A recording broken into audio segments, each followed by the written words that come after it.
Behind the doors of a quiet, weather-beaten farmhouse in rural Wisconsin, a story unfolded that would haunt the world for generations.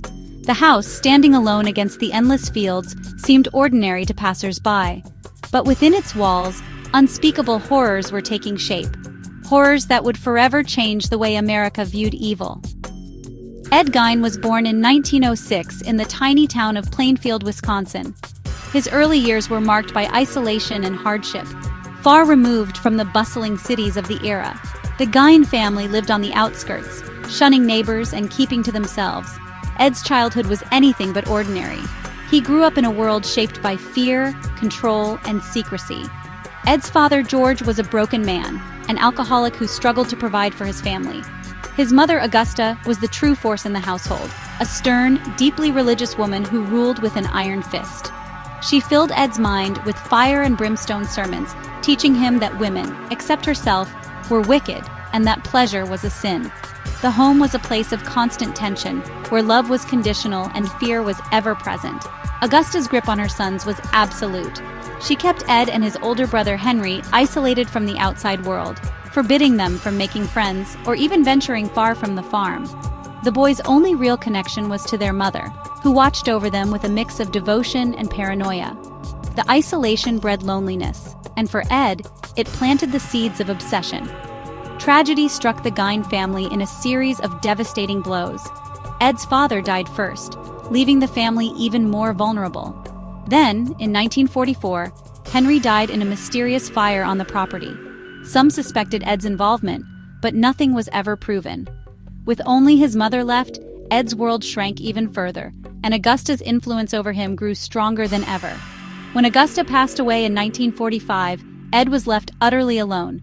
The farmhouse, once filled with his mother's voice, became a silent tomb. Ed's grief quickly twisted into madness. He sealed off rooms to preserve them as shrines to his mother, while the rest of the house fell into decay. The loneliness gnawed at him, and his mind began to unravel. The farmhouse became both his sanctuary and his prison. Ed wandered its darkened halls, haunted by memories and tormented by his own thoughts. With no one left to guide him, his imagination spiraled out of control, blurring the line between reality and nightmare.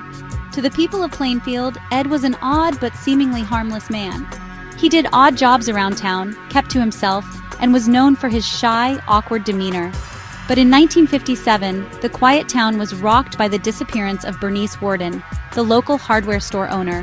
Her vanishing sent shockwaves through the community, and suspicion quickly turned toward Ed.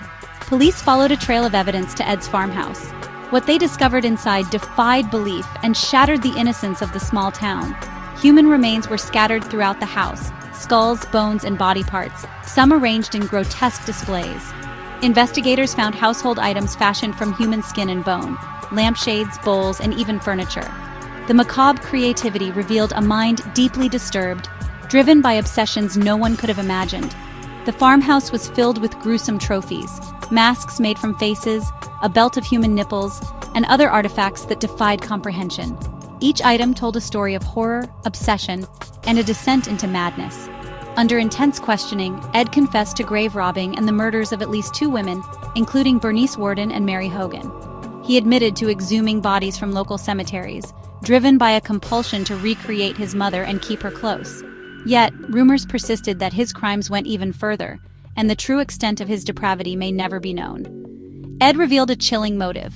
He wanted to build a woman's suit from human skin, hoping to literally become his mother.